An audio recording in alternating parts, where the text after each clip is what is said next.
days are never ending,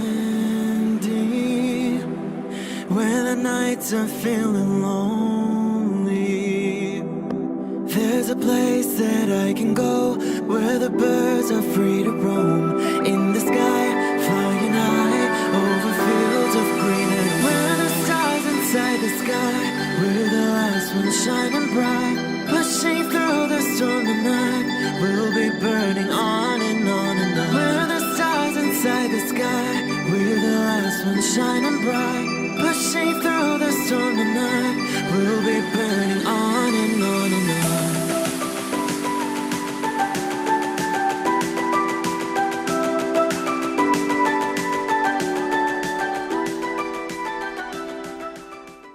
Hello Scorpio. This is Inspire 2016 with your weekly tarot reading for the week commencing the 23rd of March until the 30th of March 2020. The first card for you is representing, how do you feel about yourself? Your card is the Six of Pentacles. If you are the wealthy person, then you have accumulated great wealth and are now in a position where you can offer financial assistance to those in need. Now that you have lived through the darkness long enough to see the inner light, it is time to help others who are not so fortunate. Consider giving to charity or reaching out a helping hand to someone who needs your support. The generosity of the Six does not limit itself to money and material things. Giving of your time or your wisdom is often just as spiritually fulfilling as giving away money or gifts, and the intangible gift of your presence is received just as well, if not better. You may also be inclined to make a loan to someone, on the premise that they will eventually pay you back once they are back on their feet. This is a loan built on trust and good faith, knowing that if you give something away, it will come back to you. Remember, though, that this is more about a short-term fix and not a sustainable solution towards self-sufficiency. So, think about how you can financially support your family or friends in a way that encourages them to stand on their own 2 feet eventually. If you are the beggars in the Six of Pentacles, then you may be the recipient of someone else's charitable activities. This will help you to get back on your feet and to eventually repay the charitable organization or individual, either with your time or your restored wealth. You will also need to identify ways in which you can become more self-sufficient in the long run. The risk of accepting charity is that you become dependent on it and cannot look after yourself. Be mindful that you are not becoming submissive or noticeably desperate as a result of the charity that someone else is providing you. The second card for you is representing, what do you want most right now? Your card is the Queen of Wands. What do you want most right now is to be bold and courageous in your undertakings and actions. Your creative energies are high and you have a good sense of your life direction. You are highly optimistic, confident and full of ideas that you are ready to implement and share with others. You have an ability to express your passions with great authenticity and courage. The Queen of Wands is a natural extrovert and enjoys being the center of attention. She creates a powerful first impression and is a likable individual who makes friends easily by being sweet, warm and charming. She wants to be known, to be someone. She has bountiful social and professional networks and she draws people to her with her charisma and positive energy. She radiates health and vitality and has an inner vibrancy that fills her with ongoing energy and inspiration. This queen is a natural-born, intelligent leader who actively inspires others. She can be quite the mover and shaker, influencing others through her vision, courage and determination. She instills confidence within you and gives you the power and self-assurance that you can achieve anything that you set your mind to.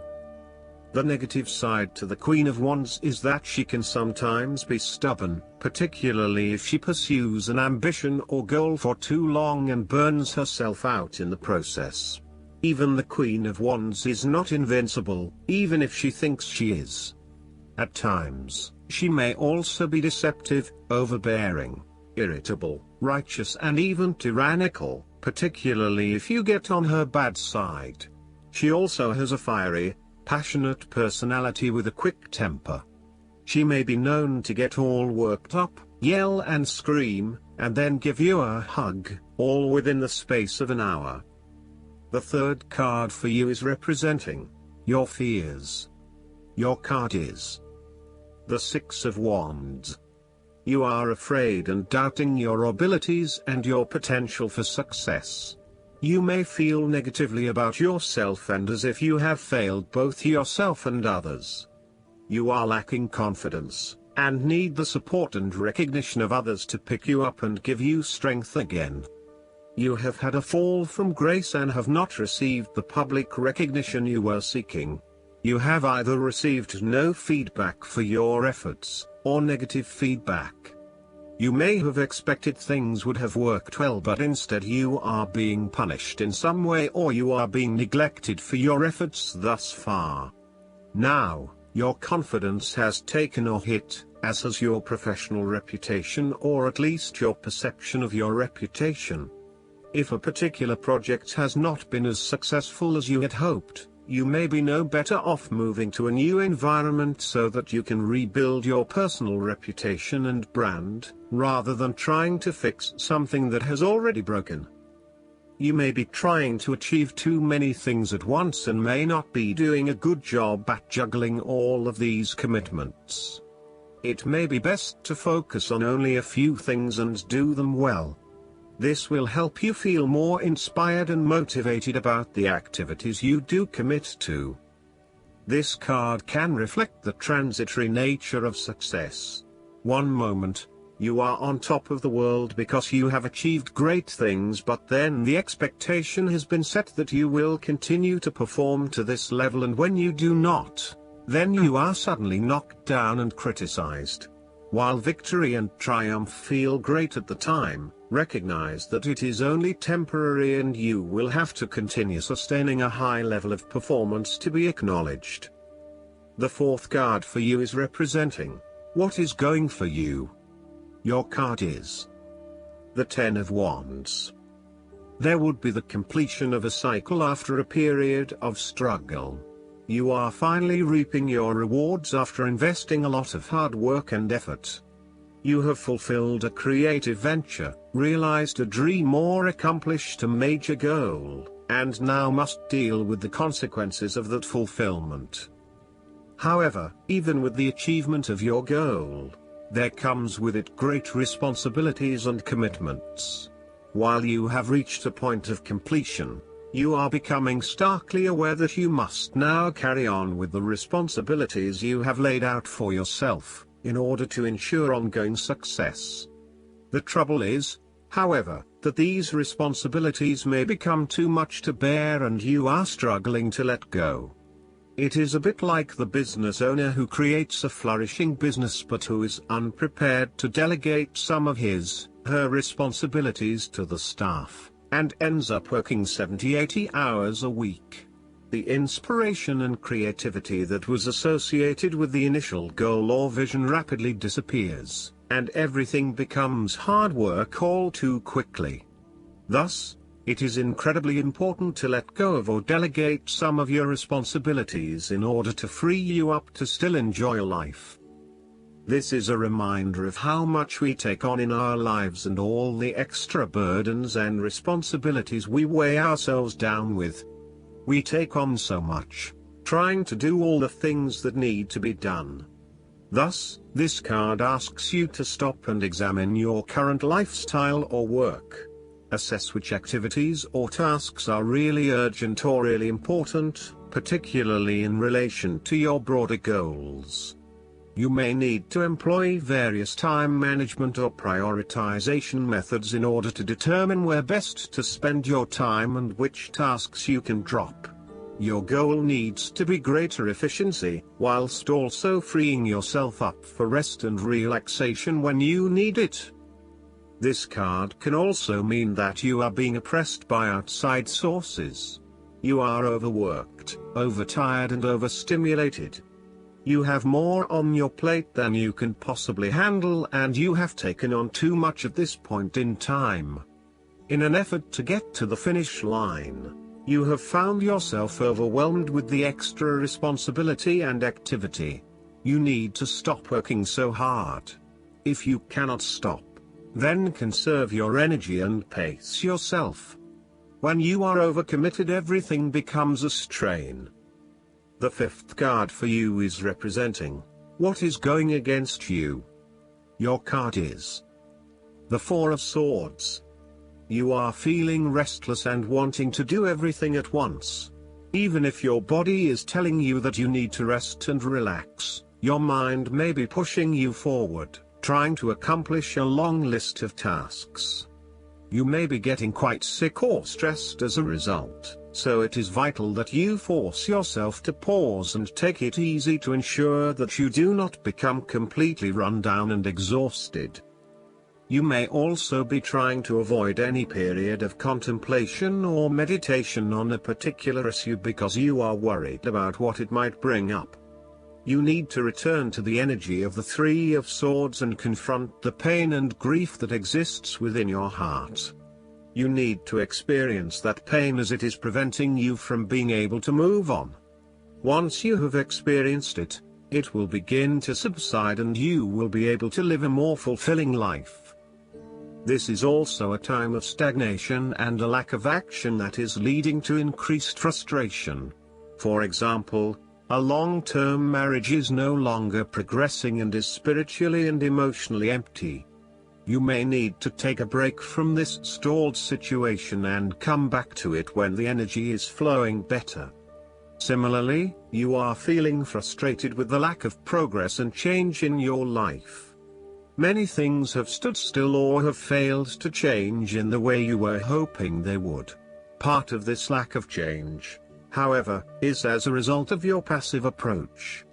There may have been situations that were frustrating to you or that you were unhappy with, but you may have opted to just sit it out and hope that they would eventually change, rather than taking action to create a more desirable outcome. The last card for you is representing the likely outcome that you may have. Your card is the Three of Pentacles. Ultimately, you will experience prosperity and success in your goals, only if you continue to work toward the fulfillment of your dreams and do not allow disillusionment to dampen your enthusiasm.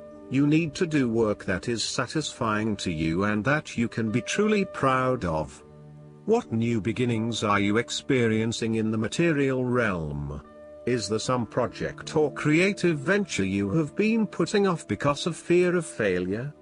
The Three of Pentacles indicates that dreams can be made real with persistence, determination, and effort.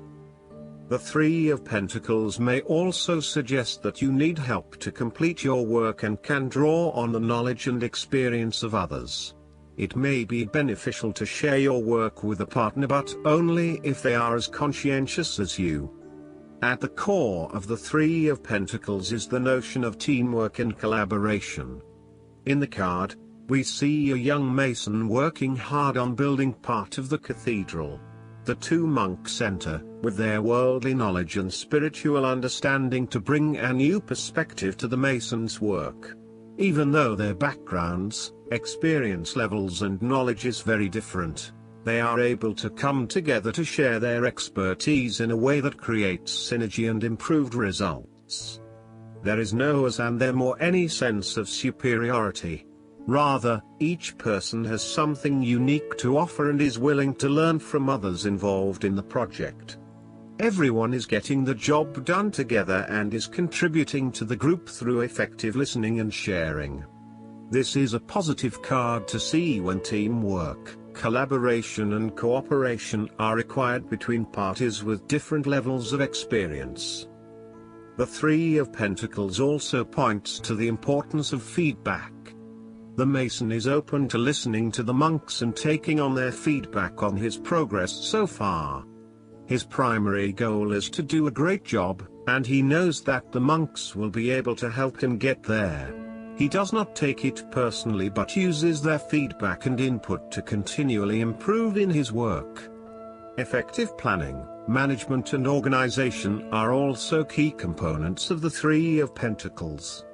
In order to accomplish significant goals, it is imperative that detailed planning occurs to ensure that all the components are progressing well.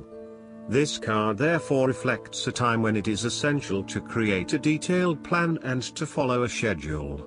This is when good project management will pay off. Last but not least, the guidance card for you is the Focus. It is time to draw your energies inward. Let go of all things that are superfluous and unnecessary at this time. Focus your attention on the job ahead. Do what is in front of you, no matter how small the task. Clear focus is required. Be mindful to stay in the present. Avoid looking back or too far forward, for it is only in staying in the true present, the now, that the power residing in this sacred journey marker can be used for the benefit of all. Your path is marked with the need tree group and remind yourself of your goal. Then stay in the present time and do what is directly in front of you. Only one small, focused step at a time will place you at your destination. I hope that you enjoy everything, and if you like the reading, just please click subscribe and you will get instant notifications every time we publish a new video right to your YouTube. Thanks.